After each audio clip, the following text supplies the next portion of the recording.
mas hoje a gente vai novamente tomá-lo como ponto de partida. Gênesis, capítulo 2, verso 24. Diz assim o texto: Por isso, deixa o homem, pai e mãe, e se une à sua mulher, tornando-se os dois uma só carne. Veja que o texto, ele começa com uma condição aí de conclusão, digamos assim, né? Como um elemento de conclusão. Por isso. Então veja que existe um motivo para ele tomar uma ação. Que motivo é esse? O verso 23, ou toda a narrativa da formação da mulher, da forma como as coisas se deram, e aí eu resumo isso no verso 23, ou melhor, o texto coloca isso: e disse o homem: esta afinal é osso dos meus ossos e carne da minha carne, chamar-se-á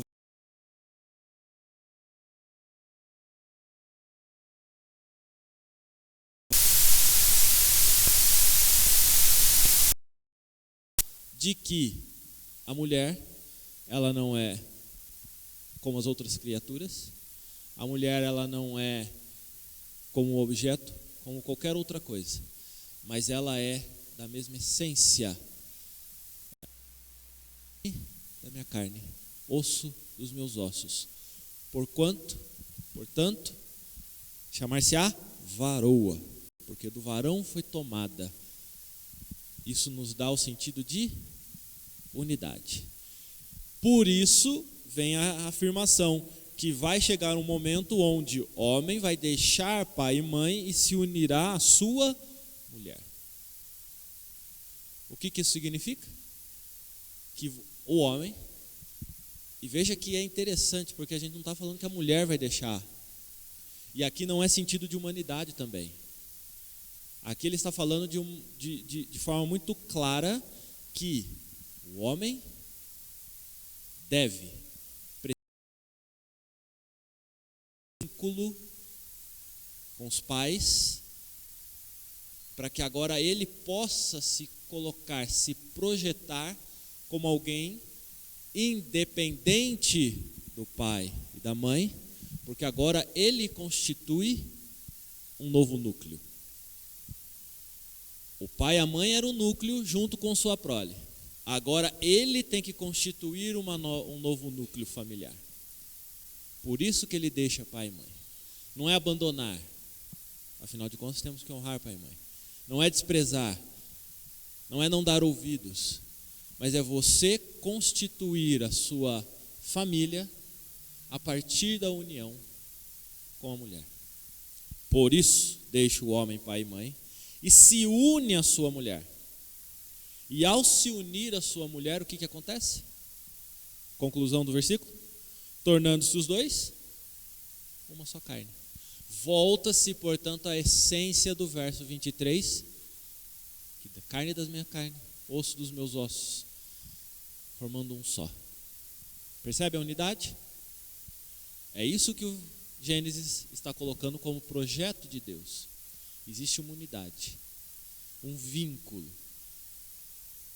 mais forte do que o vínculo entre filhos e pais. E aí a gente pode já projetar para um tipo de discurso hoje, que tanto homens quanto mulheres, muito mais mulheres do que homens, têm, de que os filhos são mais importantes do que o marido. Provavelmente não sou eu o único que ouviu isso já, e mais de uma vez, de que o que tem mais de importante na minha vida são os meus filhos. Bem, errado. Só existe prole, só existe filhos, se existe marido e mulher. Nós sabemos que hoje, e de forma biológica, é simples ter filhos sem ter marido e mulher. Mas eu não estou falando de uma questão biológica, eu estou falando do plano de Deus para a humanidade. Eu estou falando do plano perfeito de Deus para que pessoas possam se desenvolver na plenitude da imagem e semelhança de Deus. Isso só se dá à medida que eu tenho o quê? exposto. Homem e mulher se tornando um só. Essa é a essência. Então, quando nós falamos ao longo de todo esse período, e se olharmos para o ano passado, falamos de novo sobre a questão do casamento, né, sobre as relações de homem e mulher, por que nós estamos insistindo nisso? Porque o próprio Cristo comparou a sua igreja e os apóstolos também com o quê? E o próprio Deus também compara. Com que tipo de união? A união do homem e mulher. Para mostrar, para exemplificar uma união que deveria ser indissolúvel, inseparável. Homem e mulher, deixa pai e mãe e se une, formando uma só carne. Sabemos que as coisas não acontecem dessa forma. E talvez então, por isso que a gente precisa e precisou estudar ao longo do ano passado e ao longo desse trimestre, né, desse último trimestre, a relação entre o homem e a mulher. Porque o próprio texto bíblico vai nos projetar para algo que não ficou no padrão de Deus. Gênesis capítulo 3, verso 12. Um pouquinho para frente então, né, se nós olharmos para o texto bíblico, o que nós vamos ter? Verso 12. Então disse o homem: a mulher que me deste por esposa, ela me deu da árvore e eu comi. Aqui é importante nós marcarmos o contraponto com o que nós acabamos de ler de Gênesis 2, 23, 24. Porque veja que a gente tem uma mudança de postura agora. Este homem que fez uma poesia e que toma por consequência que esta união com a mulher, auxiliadora que lhe é idônea, justa, adequada, perfeita para ele, para lhe completar, para que ele se torne, portanto, um no projeto de Deus, agora passa a ser o quê? Motivo de discórdia. E aí veja que essa discórdia não está, esse rompimento de laço, não se dá apenas na figura do homem com a mulher, mas é na figura do homem com Deus. E por que eu digo isso? Porque quando Adão responde a Deus, ele fala que a mulher que me deste por esposa. A culpa, a responsabilização primeira é de quem? De Deus. É como se ele estivesse falando: quem errou na fabricação foi tu, Deus. Quem planejou essa história de ter alguém e de ser essa pessoa que está ao meu lado foi você, não foi eu. Eu não pedi nada. Percebe a quebra? Na relação direta com Deus. E por consequência, com Eva. Vamos imaginar agora. Imagine você olhando essa cena. Agora não imagine apenas Deus na sua glória confrontando Adão e Adão se dirigindo a Deus atrás de uma moita. Mas pense nele fazendo isso e falando isso para Deus com Eva do lado dele. Você já parou para pensar nisso? Que Adão teve a pachorra de falar o que ele falou para Deus com a Eva olhando para ele e ouvindo tudo isso. Eva não estava longe.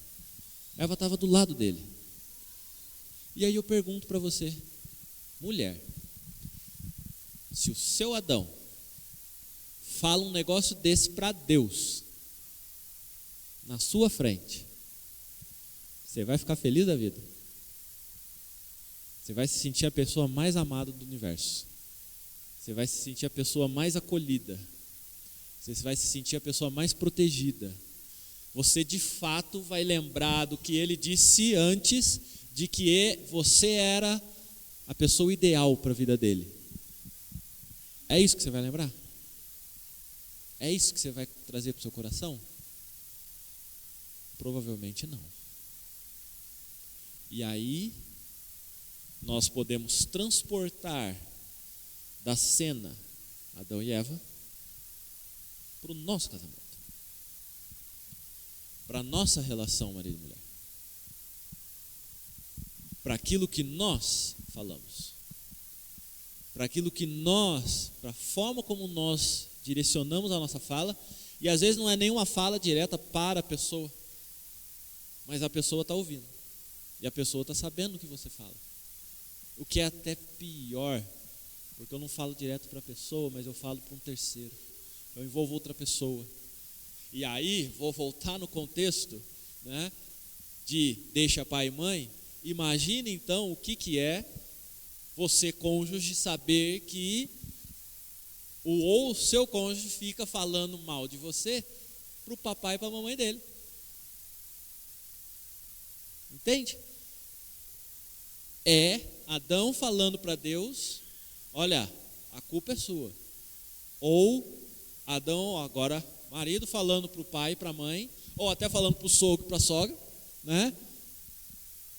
Ó, é a filha que você criou, a culpa é sua. Percebe?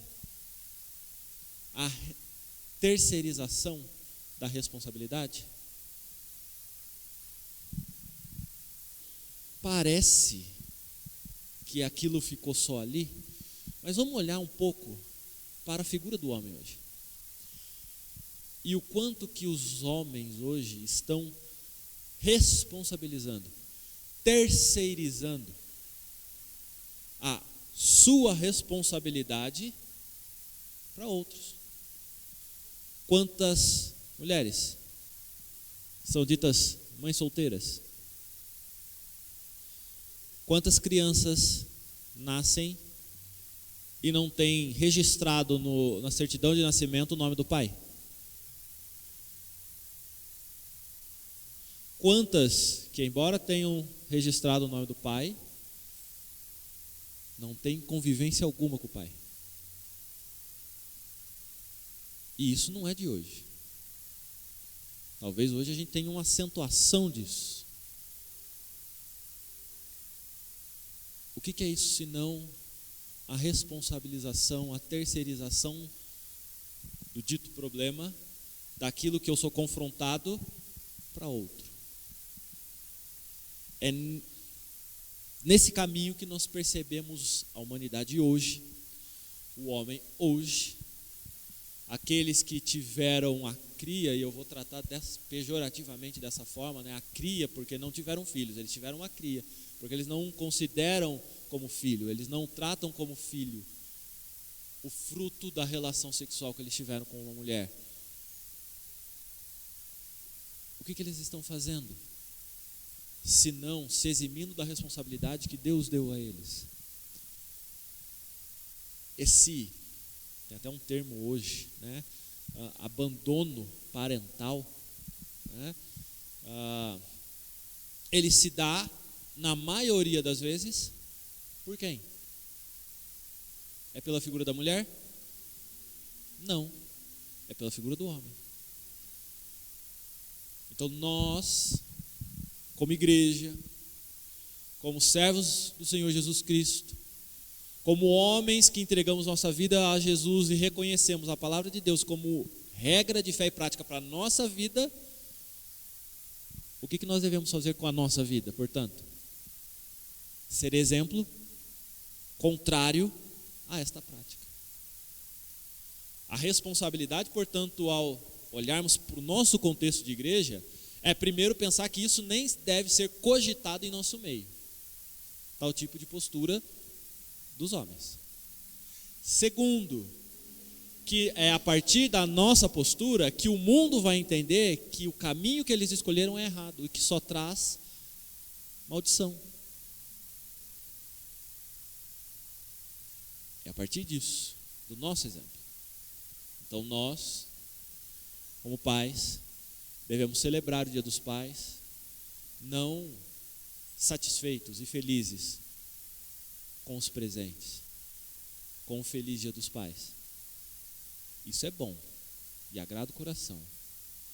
Mas isso deve ser reflexo na nossa consciência de todo o empenho, trabalho, dedicação, esforço para sermos pais, para sermos exemplo, para sermos de fato o que a Bíblia nos coloca para sermos.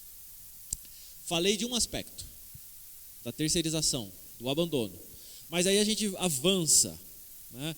E eu vou avançar para Malaquias, capítulo 2, verso 14. Ou melhor, antes, vamos para Jó 31, 1. Vamos na ordem dos textos aqui dispostos. Jó 31, 1.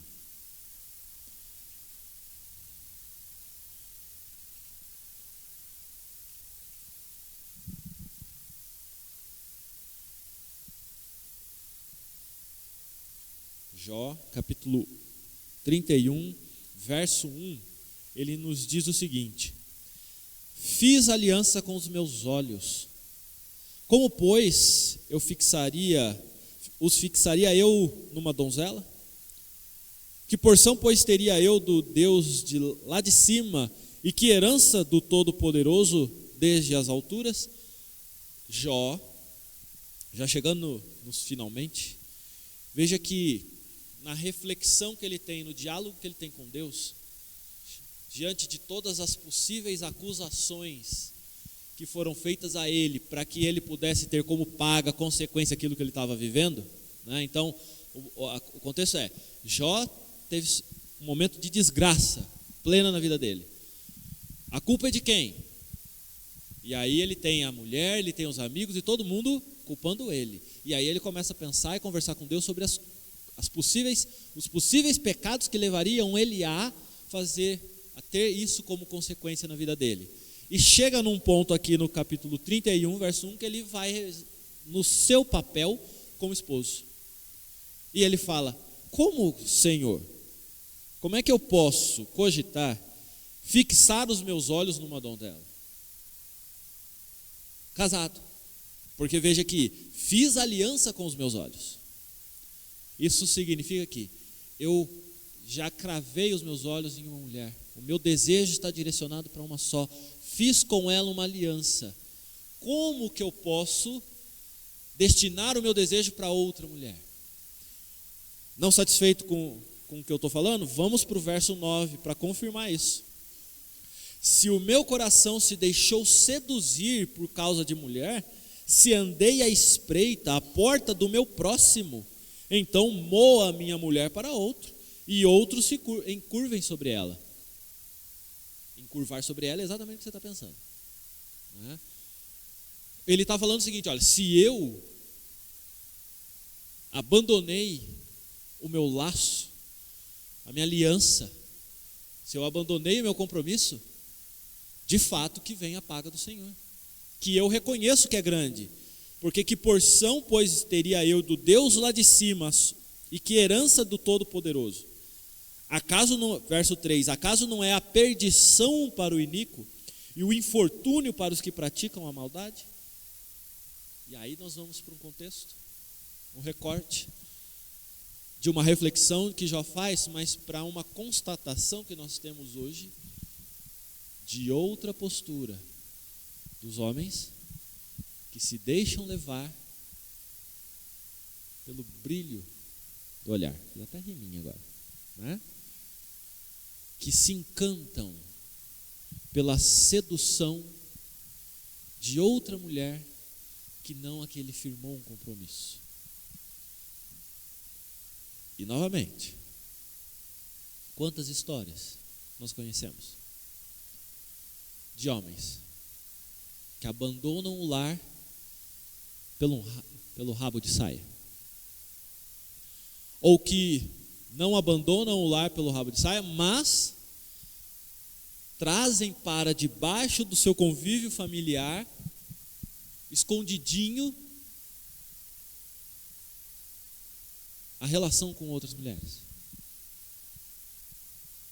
E talvez nós estejamos chegando num ponto num momento histórico da degradação humana, em que, se nós não temos tanto registro desse papel para a mulher, nós temos hoje, claramente, isso também sendo cada vez mais presente na mulher. Porque também tem, infelizmente, aumentado o número de mulheres que deixam de fixar o seu olhar para o homem com quem elas estabeleceram um vínculo. E vão atrás, não de um rabo de saia, mas um rabo de calça, né? E elas abandonam. E abandonam até a sua prole. E você pode ir conversando e conversando com as pessoas, e aí você vai tendo histórias e vai sabendo de várias histórias, que não somente homens abandonam agora os seus lares para constituir nova família, para ser feliz, para ter o seu desejo satisfeito, mas mulheres também estão abandonando o seu lar, seus filhos e filhas, seus maridos, atrás da felicidade com outra pessoa. E o engano de que tudo isso não tem problema nenhum. Se coloque na cabeça de uma criança. Se aquelas duas pessoas que você viu quando nasceu, se elas são capazes de abandonar uma a outra para seguir em prol de sua felicidade, o que elas são capazes de fazer com você?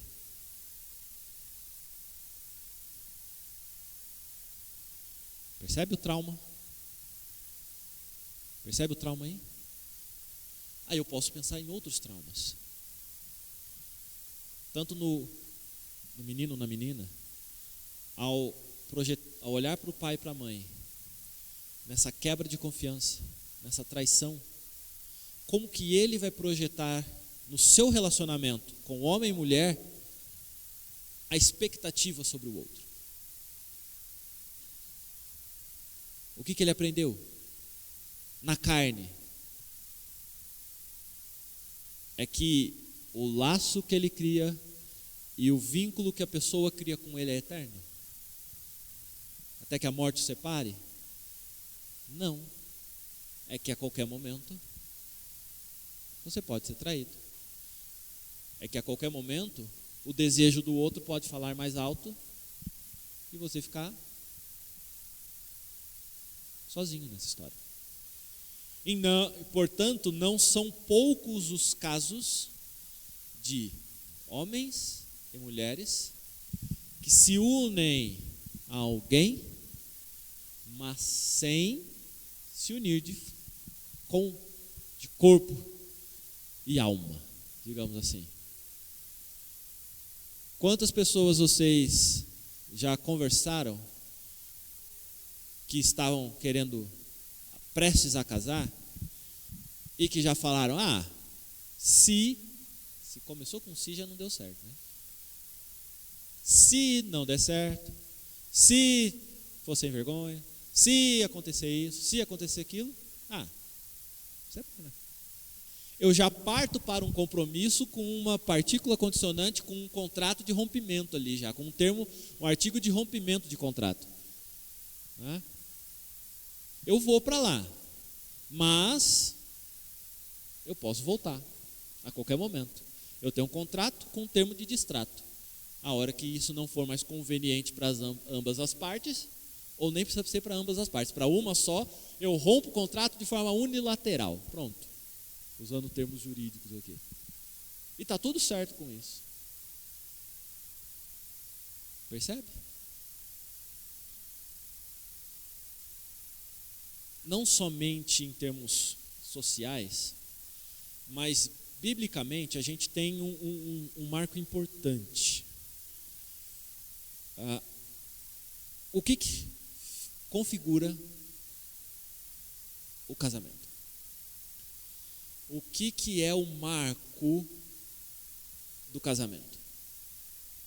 Se nós olharmos estritamente o texto, nós estamos falando de homem e mulher se tornarem uma só carne. Portanto, momento em que homem e mulher têm relação sexual,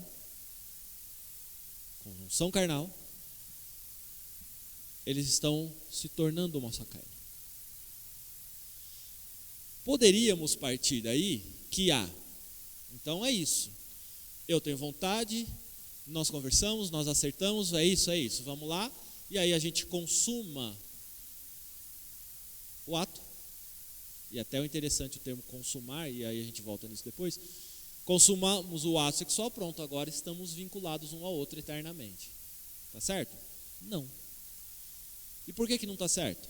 Porque volta para o verso 24, capítulo 2, e vai ver que existe um movimento social ali. Deixa, portanto, pai e mãe, ou seja, existe um marco social no convívio com as pessoas. Para além disso, você vai ter questões culturais, mas de um modo ou de outro, seja na lei de Deus do Antigo Testamento ou nas leis civis de cada país, você vai ter que atestar, confirmar para a sociedade o seu vínculo, o seu compromisso. Esse compromisso é um compromisso público, não é um compromisso velado. Eu casei com a pessoa e só eu e ela sabemos disso. Está errado. Isso é público. Uma vez que você deixa pai e mãe, se une a sua mulher, todos devem saber quem é seu homem e quem é sua mulher. Por quê? Porque ela não está mais disponível no mercado para ser homem ou mulher de outra pessoa. É público.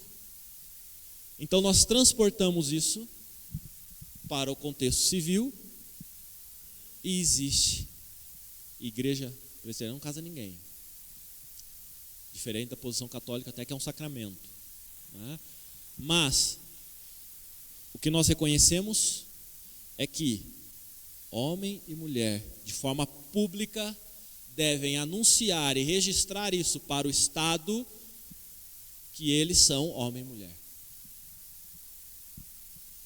Por isso que a igreja não compreende, biblicamente, que homem e mulher constituam família, sem que os dois estejam cientes de que eles devem formalizar isso. E aí eu venho com as perguntas. Por que não? Volta naquilo que eu te falei. Por que eu não formalizo? Por que eu não anuncio para a sociedade inteira? Por que eu não registro isso? Qual que é seu medo? Qual que é seu trauma? Ou você está guardando o artigo do distrato no bolso? Para o momento que lhe for conveniente, você rompe isso tudo, sem dar satisfação a ninguém. Percebe? E aí, biblicamente, eu chamo qualquer pessoa para debater comigo o motivo bíblico para não formalizar isso diante do Estado. E eu, com a Bíblia, vou mostrar que isso é pecado. E aí eu vou chamar a responsabilidade de novo para o homem. Afinal de contas, esse é o padrão que Deus coloca. Avançando de Jó, aí a gente chega em Malaquias. Malaquias, capítulo 2, o texto antes de Mateus, último do Velho Testamento. Malaquias, capítulo 2, verso 14.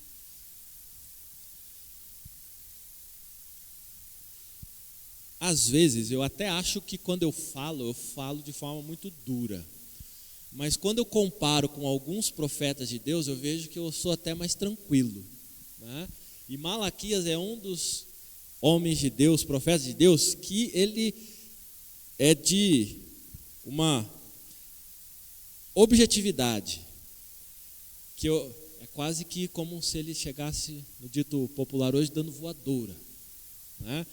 Capítulo 2, verso 14 diz o seguinte: e perguntais, por quê? Porque o Senhor foi testemunha da aliança entre ti e a mulher da tua mocidade, com a qual tu fostes desleal, sendo ela a tua companheira e a mulher da tua aliança. Não fez o Senhor mesmo que havendo nele um pouco de espírito? E por que somente um? Ele buscava a descendência que prometera. Portanto, cuidai de vós mesmos, e ninguém seja infiel para com a mulher da sua mocidade. Porque o Senhor, Deus de Israel, diz que odeia o repúdio e também aquele que cobre de violência suas vestes, diz o Senhor dos exércitos. Portanto, cuidai de vós mesmos e não sejais infiéis. Não precisa nem comentar. Não precisa nem desenhar o que Malaquias está falando para a sociedade, para o povo de Deus. E veja que aqui é de fato o povo de Deus. Malaquias não está falando para as outras nações, ele está falando para o povo dito de Deus. Então vamos transportar para nós aqui, povo de Deus, igreja. Ele está falando para nós. E aí, você fala, mas para que a gente precisa disso? Bom, talvez aqui dentro do nosso contexto de Filadélfia, não. Mas, fala para mim se você não conhece. E quantas pessoas você não conhece que vivem na igreja, viveram na igreja, casaram na igreja e separaram na igreja, e divorciaram na igreja, e casaram de novo na igreja. E talvez alguns casos até já indo para o segundo casamento na igreja. Talvez não na mesma igreja, né? Mas eles vão para outra igreja daí. Aí vai para a cena de filminho, né? Ou de documentário sobre separação, que as duas famílias, ou melhor, a única família que se dissolveu, se tornaram duas famílias e está todo mundo convivendo e fazendo churrasco de domingo. É quase que se estivesse falando, está todo mundo, eles estão bem, eles vêm para a igreja, eles estão na escola dominical, aí depois eles vão lá e eles fazem churrasco junto. O ex-marido é amigo da ex-mulher, e o novo marido é amigo do ex-marido, está tudo certo, é tudo família. Só aumentamos a família. E não tem problema nenhum.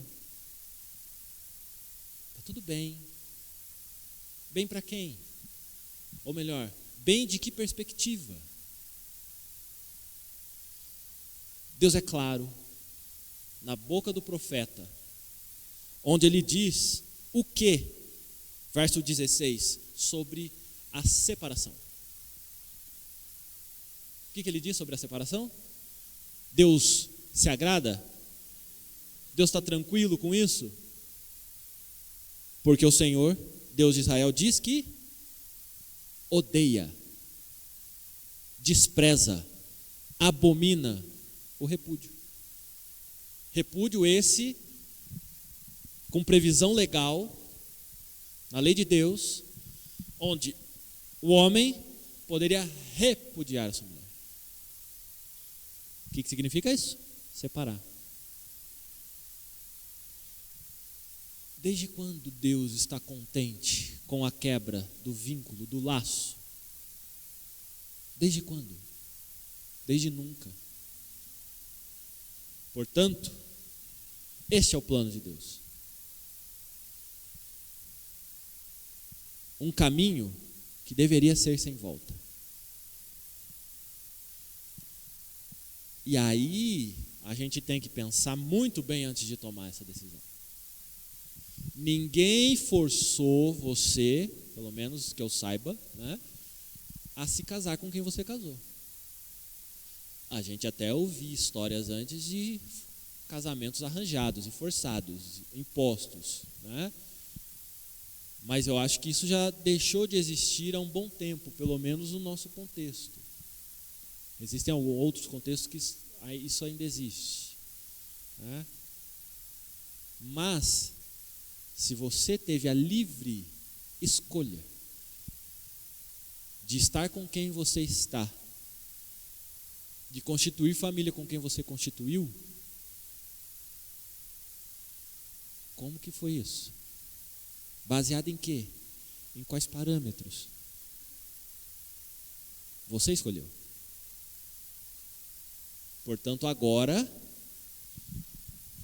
isto não deve ser instrumento, parâmetro para você pular fora. Cabe a você tentar corrigir isso. Aqui, de modo muito específico, Malaquias ele vai tratar da infidelidade, da quebra da aliança. Mas veja aqui o verso 16, e eu não vou tentar ficar explicando o que já está muito claro no texto, né? Porque no verso 15 ele fala: não fez o Senhor havendo um pouco de espírito nele, e porque buscava a descendência que prometera. Veja, existe uma condição clara: Deus formou não dois, que continuam sendo dois. Né? Mas veja que o verso 16, ele nos anuncia algo importante. Deus odeia aquele que repudia ou repúdio, e também aquele que cobre de violência as suas vestes. Eu não posso pensar que do nada Malaquias está falando de alguém que é simplesmente violento, porque ele está numa tocada só falando da questão familiar, de algo que acontece dentro de casa, do vínculo entre homem e mulher. O que ele está falando de violência, portanto? Violência doméstica. É lógico que ele está falando disso, né? Não tem como separar as coisas, ele está falando dentro desse contexto. Vamos voltar para o mundo que nós estamos vivendo, que não é diferente tanto assim do mundo que nossos pais viveram, nossos avós viveram, e como que tem pelo menos aumentado o registro de violência contra a mulher. E aí eu não estou falando de você pegar uma mulher na rua e batendo, estou falando de homem batendo, matando a sua esposa, a quem ele anuncia para a sociedade inteira que ele tanto ama. A que ponto a gente chega de achar que um ato de violência condiz com o vínculo que nós estamos estabelecendo ou estabelecemos? É inadmissível diante de Deus isso. Por quê? É como se você aceitasse que é normal você se mutilar, você se sentir dor. Afinal de contas, você está ferindo outra pessoa? Não, você está ferindo a sua própria carne, porque ambos se tornaram um. O texto bíblico ele é claro da forma como Deus vê a relação do homem e mulher, e que é abominável diante de Deus o fato do homem ser violento com a mulher. E essa violência ela pode se expressar de modo físico, mas as mulheres sabem mais do que nós o quanto que isso pode se expressar muito mais às vezes e doer muito mais de forma emocional, onde uma palavra ela tem um peso maior do que um soco na boca do estômago. E nós homens sabemos muito bem quando nós e de que forma nós conseguimos agredir as nossas esposas. Nós sabemos como que a nossa palavra é capaz de machucá-la, mesmo sem tocar nela. Nós sabemos disso. Portanto, o contexto de violência que Malaquias traz aqui, ele não está falando para o povo de fora, que já está entregue a Satanás. Mas ele está falando de um contexto de igreja, de um povo que se diz de Deus. E por isso a palavra dura de confronto. Quem que vocês pensam que são? Se vocês se dizem povo de Deus, como é que vocês estão tendo esse tipo de prática? Como assim? Vocês estão fazendo a mesma coisa que esse povo faz? Deus não é assim. O nosso Deus não é assim e exige que seja diferente. Avançando, já que o texto ele é bem claro, Vamos agora para o Novo Testamento. Vamos para 2 Coríntios, capítulo 6. Segunda carta de Paulo aos Coríntios, capítulo 6, verso 14. É um texto que já foi citado em algumas aulas atrás, e talvez até mesmo eu o tenha citado, provavelmente. E aí ele vai fazer nós olharmos de novo para o começo, né, pensando nas consequências disso no futuro. 2 Coríntios, capítulo 6, verso 14. Não vos ponhais em julgo desigual com os incrédulos, porquanto que sociedade pode haver entre a justiça e a iniquidade? Ou que comunhão da luz com as trevas? Que harmonia entre Cristo e o maligno? Ou que união do crente com o incrédulo? Que ligação há entre o santuário de Deus e os ídolos? Porque nós somos o santuário do Deus vivente. Como ele próprio disse: habitarei e andarei entre eles, serei o seu Deus e eles serão o meu povo. Por isso, retirai-vos do meio deles, separai-vos, diz o Senhor. Não toqueis em coisas impuras, e eu vos receberei. Serei vosso pai, e vós sereis para mim filhos e filhas, diz o Senhor Todo-Poderoso. Veja que o texto é claro, e aqui ele é bem amplo. Não vos ponhais em julgo desigual com o incrédulo. Ou seja, relações sociais, certo? Questões civis. Você constituir CNPJ, empresa, em sociedade, com uma pessoa que não professa a mesma fé que você, a Bíblia está falando que você vai ter problema. Sabe por quê? A pessoa não tem o mesmo valor que o seu. Como é que você espera que isso vá dar certo? Se você vai seguir a sua vida de acordo com o padrão de Deus e essa pessoa nem reconhece o seu Deus, ela pode fazer algo e concordar com você, mas ela pode ir por um caminho totalmente diferente. E aí? O que vai acontecer? Se, de forma ampla, genérica, ele está falando isso, chegamos ao ponto então de constituir uma só carne. Como é que você imagina constituir uma só carne? Fazer um vínculo, constituir uma família com alguém que não professa a mesma fé que você, que não reconhece o seu Deus como Deus. Você acha que isso vai dar certo? Não. Você está chamando para si o quê? Você está chamando para si maldição de Deus. Não porque Deus vai te amaldiçoar, tampouco porque Deus vai te castigar, mas é porque você chamou para si, para a sua família, para o seu lar, valores distintos, diferentes. Você chamou para dentro de si, do seu lar, deuses que não são o seu Deus. Você escolheu isso. É essa a constatação que Paulo fala. Julgo desigual. Pode haver comunhão entre Cristo e o maligno? Novamente um texto claro. Mas, se isso foi uma decisão anterior, e se isso aconteceu antes de eu conhecer a Cristo, volte para Paulo, e aí você vai entender o que ele está falando sobre o convívio familiar e que chega ao ponto dele discutir o divórcio. O que Paulo coloca? Deus não fez homem e mulher para, depois de casados, se separarem. Contudo,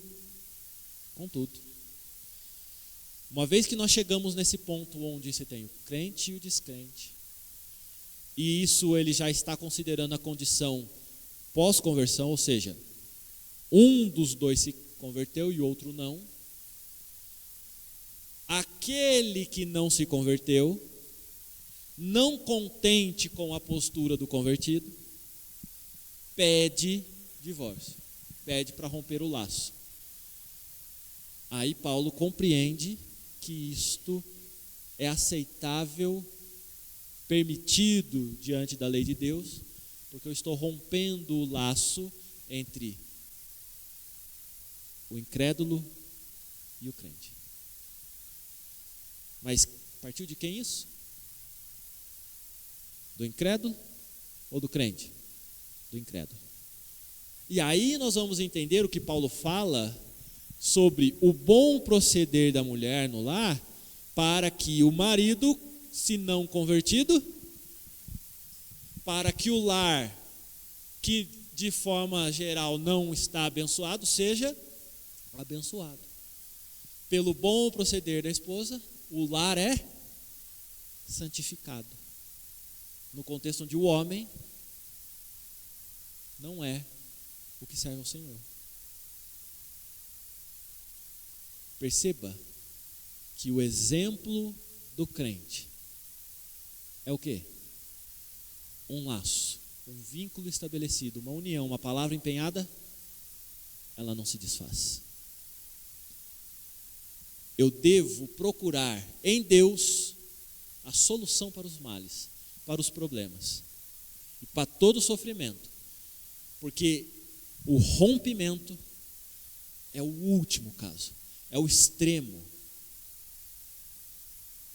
Mas não é isso que a gente vê hoje na igreja.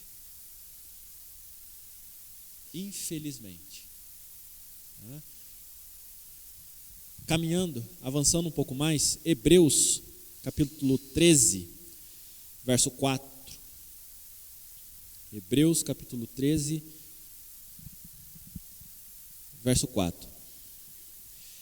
Digno de honra entre todos seja o matrimônio, bem como o leito sem mácula, porque Deus julgará os impuros e adúlteros.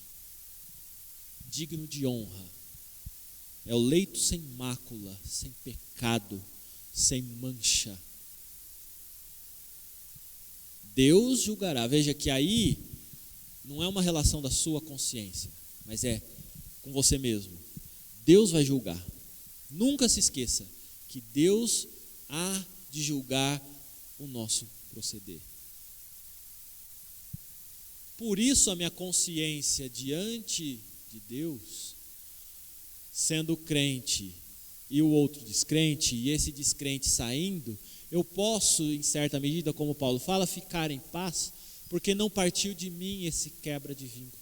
Eu mantive o meu matrimônio de acordo com as leis de Deus e segui as leis de Deus. Eu obedeci o Senhor. Eu obedeci o Senhor. Eu estou com a consciência tranquila diante de Deus, diante do julgamento de Deus. Percebe? Para fechar, vamos para Pedro. Primeira carta do apóstolo Pedro, capítulo 3.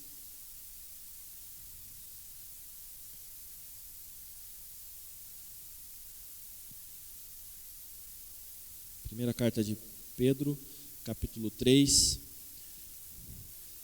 Veja que o texto ele começa, no versículo 1, se dirigindo às mulheres, e no verso 7 aos maridos. Vamos ler ele todo para entendermos o contexto geral. Mulheres, verso 1.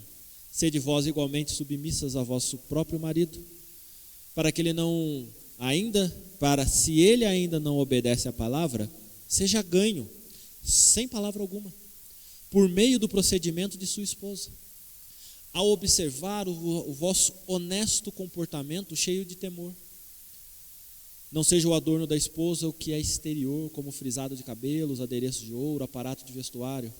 Seja, porém, o homem interior do coração, unido ao incorruptível traje de um espírito manso e tranquilo, que é de grande valor diante de Deus.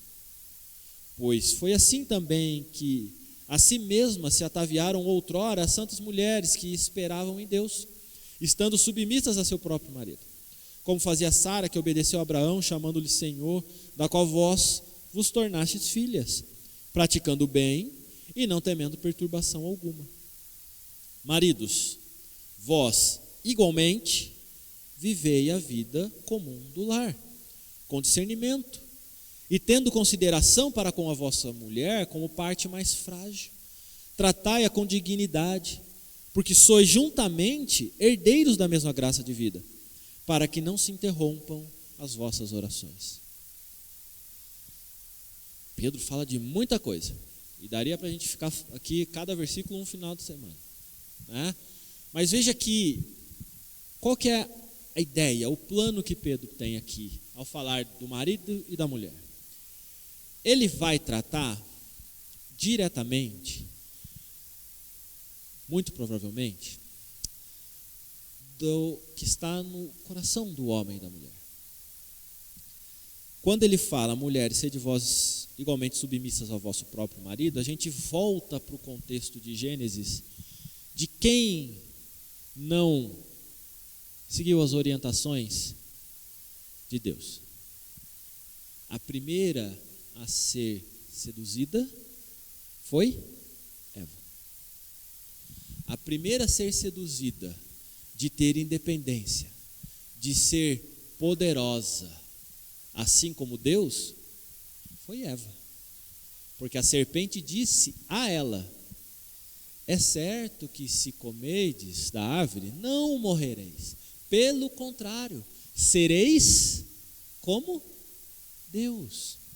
A sedução, portanto, do poder foi dada a quem ali? Foi direcionada a quem? A mulher.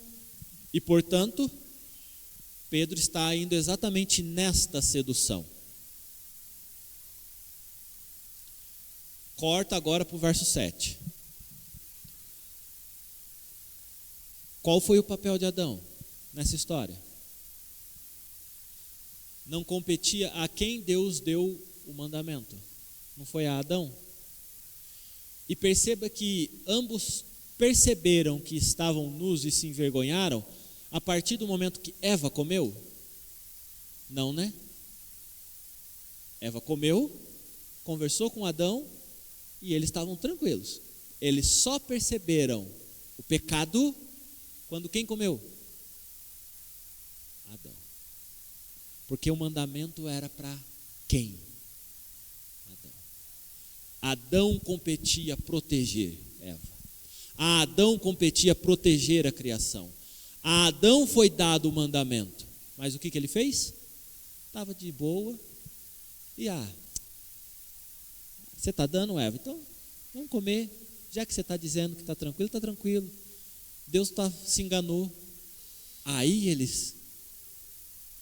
está consumado o pecado. E veja que isso bate exatamente com o contexto que nós estamos falando, de homens que são negligentes para com o seu papel social, familiar.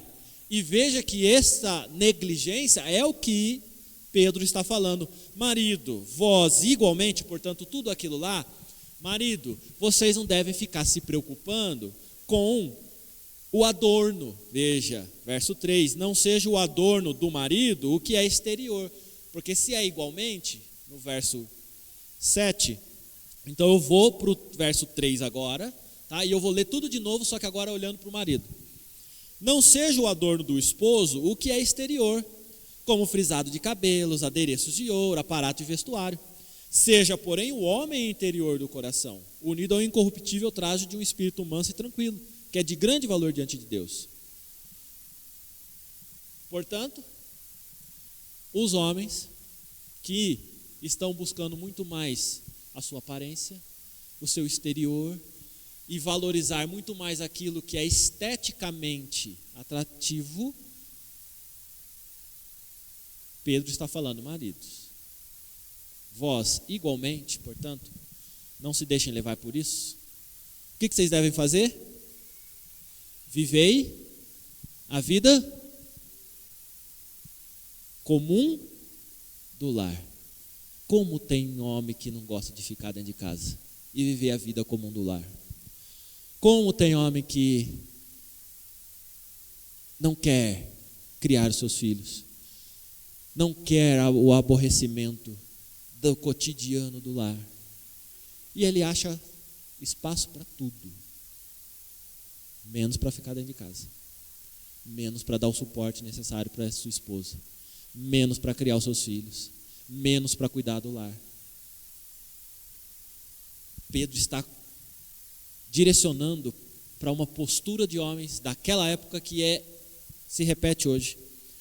Com discernimento, não é você estar por estar, mas com discernimento, entendendo tudo isso, agindo de forma consciente, tendo em consideração para com a vossa mulher como parte mais frágil, tratai-a com dignidade.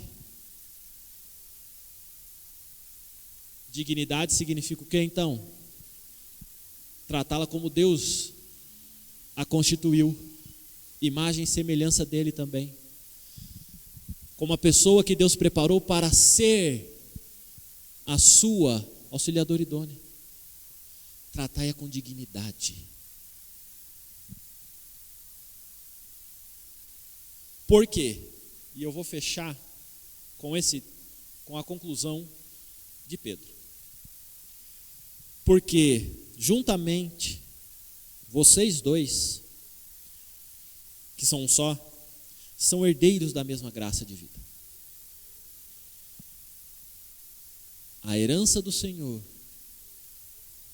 a graça de Deus, ela se manifesta nos dois. Portanto, cabe a você, homem, assim como cabia a Adão ser o homem, proteger Eva,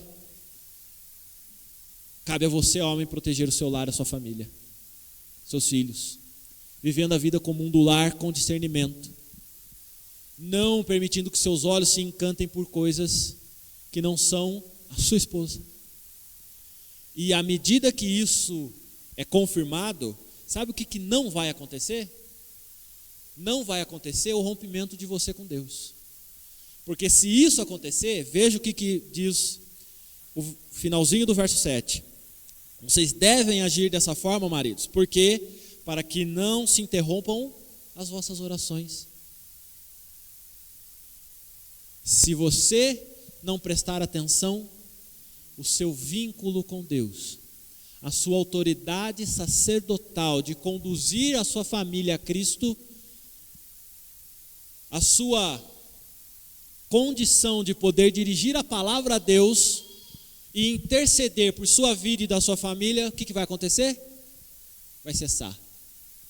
E aí já Deus não está mais no seu lar. Novamente, Pedro está nos chamando, como homens, a responsabilidade que Deus deu a Adão. Seja homem, não seja macho, seja homem. Sendo homem, você será esposo. Sendo homem e esposo, você será pai. De acordo com um plano bom, agradável e perfeito de Deus. Vamos orar? Pai bendito, reconhecemos que somos miseráveis, pecadores, e que precisamos, ó Pai, do confronto da Tua Palavra e da ação do Seu Santo Espírito para não agirmos, ó Pai, como homens ou como mulheres segundo a nossa vontade, segundo o nosso querer, mas segundo a vontade do Senhor. Nos ajuda, Senhor, a cumprirmos com o Teu querer, para que a nossa vida, nosso casamento, os nossos lares, os nossos filhos sejam alcançados pela graça e misericórdia do Senhor. É em nome de Cristo Jesus que nós oramos. Amém, Senhor. Que Deus nos abençoe. Para encerrar,